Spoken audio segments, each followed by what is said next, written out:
So over here, you can see that I have a Microsoft Access database file. And on the left side, you can see that I got some lists. So I got some tables right here. I got some queries. I got some forms and report. So what I can do is I can actually minimize these so that I only have this. So let's say, for example, if you want to access out only the form, you can go around over here, click on this. And here you can see form is an option, as you can see right here. So let's say you want to search out for something. So let's say I'm just going to go around search for table right here.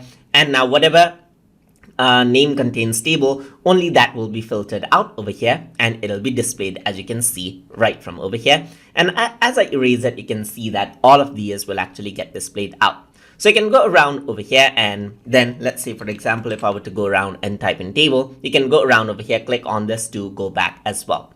Apart from that, you can go around onto the top. So there is all access objects, as you can see right here. So let's say you just want tables, then you click on tables and that will be filtered out from over there as well. You can go around, filter out from query, and only query table will be displayed out over here, as you can see right here. So you can go around over here, go for queries, click on it again right here, or go for tables right here. So that is how you can filter by group, go by created date right here, as you can see. So there's a lot of options like this, object types right here, and even custom option right here. So you can go around, drag these out onto the custom group as well to group it out in the way you like.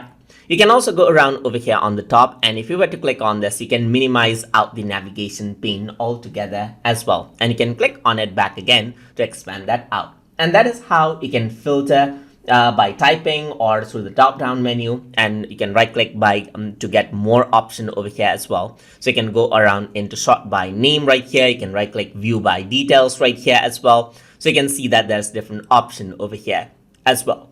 And that is how you can work around with the navigation pane inside of Microsoft Access. So hope you guys learned something as always. And as always, please like, comment, share, and subscribe.